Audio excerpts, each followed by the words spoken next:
தங்கராஜும் ரேவதியும் சரி ஏதோ கொஞ்சம் பிரச்சனை, அதை சரி பண்ணி விட்டுறலாம் அப்படிங்கிற மாதிரி தான் தங்கராஜ் கிளம்பி தன்னோட மாமனார் வீட்டுக்கு வர்றாரு. ஆனால் வந்த இடத்துல சுரேஷை மதி அடிச்சிட்டாங்கிறது தெரிஞ்ச விஷயந்தான். ஆனால் ஃபஸ்ட்டு சுரேஷ் தான் அடித்தான் அப்படின்னு கேள்விப்பட்டதும் தங்கராஜே ஸ்டன் ஆகி எந்திரிச்சு நிற்கிறாரு.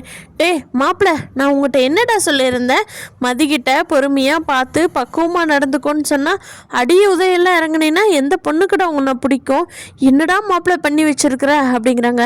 மாமா மாமா உங்களுக்கு அவளை பற்றி தெரியாது மாமா, அவள் எவ்வளோ திமிரு பிடிச்சவ தெரியுமா, துண்டை இங்கே போடக்கூடாது அங்கே போடக்கூடாது, சாப்பிட்டா இப்படி தான் சாப்பிடணும், ஐயோ என்னால் முடியல மாமா, அழுக்கு துணி அழுக்கு, ஐயோ அவள் போடுற கண்டிஷன்லாம் நீங்கள் கேட்டிங்கன்னு வைங்க, அவ்வளோதான்.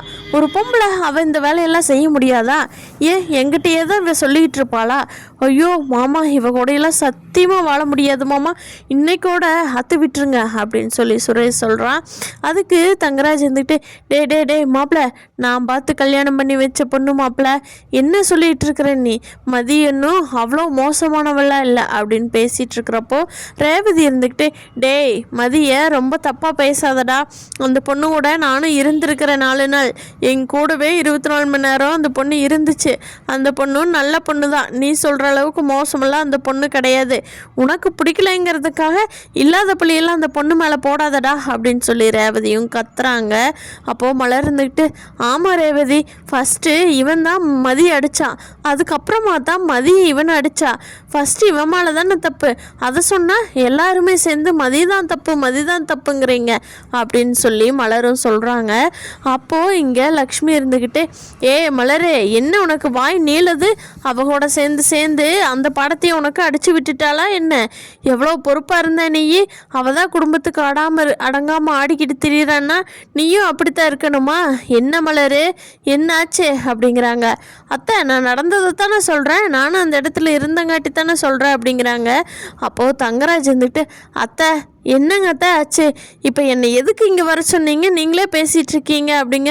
மாப்பிள்ளை நீங்களே பாருங்க மாப்பிள்ளை, இப்போது இங்கே நாங்கள் பேசுனதை வச்சு உங்களுக்கு நடந்தது என்னன்னு தெரியுமே, ஆம்பளை அவன் 4 இடம் போகிறான் வர்றான், ஏதோ ஒரு டென்ஷன்ல இப்படின்னு கையை வச்சுட்டா பொம்பளை கூடவே அடிப்பாளா மாப்பிள்ளை, என்ன மாப்பிள்ளை என்ன பொண்ணு வளர்த்து வச்சுருக்கீங்க அப்படின்னு சொல்லி மதியோட அம்மா அப்பாவை பார்த்து லக்ஷ்மி கேட்குறாங்க. அப்போது மதியோட அப்பா இருந்துக்கிட்டு சாரிங்க என்னை மன்னிச்சிருங்க, என் பொண்ணு பண்ணினது தாங்க தப்பு, இனிமே பண்ண மாட்டாங்க, நான் அவளுக்கு அட்வைஸ் பண்ணுறேங்க அப்படியெல்லாம் சொல்லுவாங்கன்னு எதிர்பார்த்தீங்களா, என் பொண்ணு இவ்வளோ நாள் ரொம்ப பொறுமையாக தாங்கிட்டு தான் இருந்திருக்கா, உங்கள் பையன்தான் ரொம்ப நாளுக்கு நாள் பண்ணுனா என் பொண்ணு எத்தனை நாளைக்கு தாங்குவா, இவ்வளோ நாள் நான் அவளை அட்ஜஸ்ட் பண்ணுமதின்னு தான் அட்வைஸ் பண்ணியிருக்கிறேன், ஆனால் இன்றைக்கி என் பொண்ணுக்கு நான் அட்வைஸ் பண்ண மாட்டேன், ஏன்னா அவன் மேலே தப்பு கிடையாதுங்க, ஃபஸ்ட்டு உங்கள் பையன்தான் அடிச்சிருக்காரு என் பொண்ணை, அதுக்கு அவர் மன்னிப்பு கேட்கட்டும், என் பொண்ணை அதுக்கப்புறமா கேட்க வைக்கிறேன் அப்படின்னு சொன்னதை கேட்டுட்டு மதிக்கே ரொம்ப ஷாக் ஆகிருது. நம்ம அப்பா நமக்கே சப்போர்ட் பண்ணுறாரே அப்படின்னு சொல்லி. ஆமாம் மதி, இன்னைக்கு நடந்ததுலேயே தெரியுது, நீ அடிச்சிட்டேன்னு சொல்லித்தான் எங்களை கூப்பிட்டாங்கம்மா, ஆனால் அதுக்கு முன்னாடி நீ அடி வாங்கியிருக்கிறீங்கிறது இங்கே யாருமே சொல்லலாமா, மலரும் சொல்லித்தான் எங்களுக்கு தெரியுது அப்படின்னு சொல்லி மதியோட அப்பா சொல்கிறத கேட்டுட்டு மதி கண் கலங்கி நிற்கிறாங்க. அப்பா இப்போயாவது புரிஞ்சுக்கிட்டீங்களாங்கப்பா, எல்லாருமே சேர்ந்து பொய் சொல்கிறாங்கப்பா அப்படின்னு சொல்லி மதி அழுகிறாங்க. அப்போ தங்கராஜ் இருந்துக்கிட்டு இங்கே பாருங்க, நான் இனிமேல் இந்த பிரச்சனையை பெருசாக்க வேண்டாம், சுரேஷையும் மதியும் தனி கொடுத்தனம் வச்சிடலாம், அப்போ தான் இந்த பிரச்சனைகளாக ஒரு முடிவு வரும்னு நான் நினைக்கிறேன், நீங்கள் எல்லோரும் என்ன நினைக்கிறீங்க அப்படிங்கிறாங்க. அப்போது சுரேஷ் இருந்துக்கிட்டு மாமா இத்தனை பேர் இருக்கும்போதே என்னை அடிக்கிறா, யாருமே இல்லைன்னா என்னை கொன்றுவான் மாமா, ஐயோ சாமி அவ கூடையெல்லாம் நான் போக மாட்டேன் அப்படிங்கிறாங்க. அப்போது ரேவதி டே சுரேஷ் ரொம்ப ஓவராக நடிக்காதடா, என்னடா உன்னை பண்ணிட்டா, நீ ஃபஸ்ட் அடிக்க போய் தானடா அவள் அடித்தா, நீ அன்னைக்கு அவகிட்ட தப்பாக நடந்துக்க முயற்சி பண்ண அவள் கீழே தள்ளி விட்டா அப்படிங்கவும் லக்ஷ்மி வேகமாக திரும்பி பார்க்குறாங்க. என்னாச்சு அப்படின்னு சொல்லி.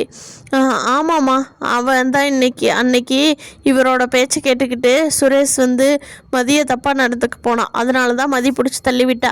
அதை யாரும் உங்ககிட்ட சொல்லியிருக்க மாட்டாங்களே அப்படின்னு சொல்லி ரேவதி கேட்கவும் லக்ஷ்மி அமைதியாயிடுறாங்க. ஆம்பளைன்னா அப்படி இப்படித்தான் இருப்பான், பொம்பளைங்க தான் விட்டு கொடுத்து போகணும். ஏன் நான் இல்லை, நீ இல்லை, மலர் இல்லை, மலரும் இந்த வீட்டு மருமக தானே, அவள் எப்படி பாக்கியராஜுக்கு அடக்கொடுக்கமாக நடந்துக்கிறா. ஆனால் இவ பேய் பிடிச்ச மாதிரியெல்லாம் ஆடிக்கிட்டு தெரியுறா. ஐயோ, இவளையெல்லாம் வச்சு என் பையன் குடும்பம் நடத்த முடியாது சாமி, அதுவும் இவ கள்ள தூக்கி போட்டு கொன்னே போடுவா அப்படின்னு சொல்லி லக்ஷ்மி கத்துறாங்க.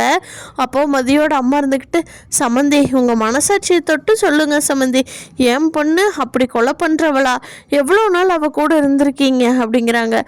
ஆமாம், அவள் கூடயே இருந்ததுனால தான் நான் பார்த்துட்டு சொல்கிறேன் அப்படிங்கிறாங்க. அப்போ ரேவதி இருந்துக்கிட்டு, அம்மா எல்லாமே ஒரு அளவு தான்மா, நீ அமைதியாக இருமா.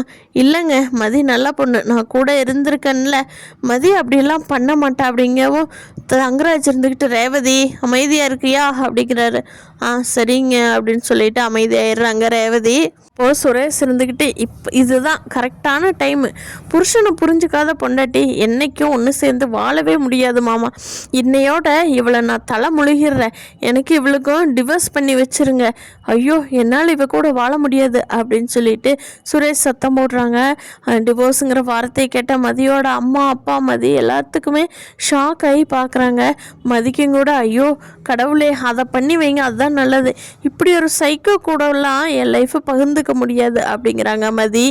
மலரும் பாக்யராஜெலாம் இருந்துக்கிட்டு, அமைதியாக இருங்க, ரெண்டு பேருமே நல்ல டைப்பு தான், கொஞ்சமாவது விட்டு கொடுத்து போய்கிட்டிங்கன்னா சரியாயிரும் எல்லாமே, அந்த இதுதான் வரமாட்டேங்குது, கொஞ்ச நாள் பொறுமையாக இருண்டா சுரேஷ் அப்படிங்கிறாங்க பாக்யராஜ். தங்கராஜ் வந்து சுரேஷை வெளியில் கூட்டிகிட்டு போய், இங்கே மாமாப்பிள்ள உங்களோட தனியாக பேசணும் அப்படிங்கிறாங்க. மாமா கமெண்ட்ருங்க மாமா, என்னை கூட்டிகிட்டு போய் இவ கூட சேர்ந்து வாழவே தான் நீங்கள் அட்வைஸ் பண்ணுவீங்க, முடியாது மாமா, எது பேசுகிறதா இருந்தாலும் இங்கேயே பேசுங்க அப்படிங்கிறாங்க. வாடா சுரேஷ் அப்படின்னு சொல்லிட்டு வெளியே கூட்டிகிட்டு போகிறாங்க தங்கராஜ்.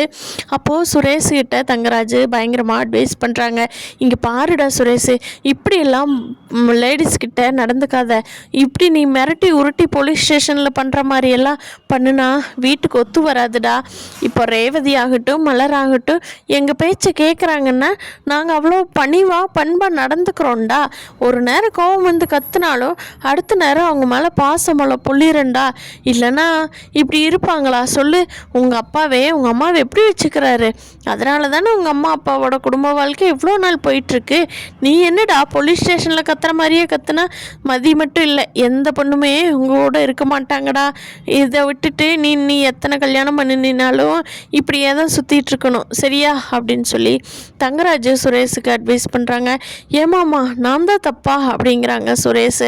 ஆமாண்டா, நீ நடந்துக்கிறது தான் தப்பு, உனக்கு இன்னும் ட்ரைனிங் பத்தலை சுரேஷ், நீ பொண்ணுங்கிட்ட எப்படி ஹேண்டில் பண்ணணுங்கிறதே உனக்கு தெரியாமல் இருக்கிற, அதனால தான் உனக்கு பிரச்சனையே வருது அப்படின்னு சொல்லி தங்கராஜ் வந்து சுரேஷுக்கு அட்வைஸ் பண்ணுறாங்க. அப்போது தங்கராஜ் வந்து கொடுத்த அட்வைஸில் சுரேஷ் வந்து இனிமேல் திருந்தி மதிக்கிட்ட கொஞ்சம் சாஃப்டாக நடந்துக்க பார்ப்பாரா, இல்லை தங்கராஜ் சொல்கிறத முடியாதுன்னு சொல்லி டிவோர்ஸுக்கு போகலான்னு சொல்லுவாராங்கிறத அடுத்த எபிசோடில் பார்க்கலாம் ஃப்ரெண்ட்ஸ். இந்த வீடியோ பிடிச்சிருந்தால் லைக் பண்ணிக்கோங்க. நீங்கள் என்ன நினைக்கிறீங்கன்னு கீழே கமெண்ட் பண்ணுங்கள். தேங்க்யூ.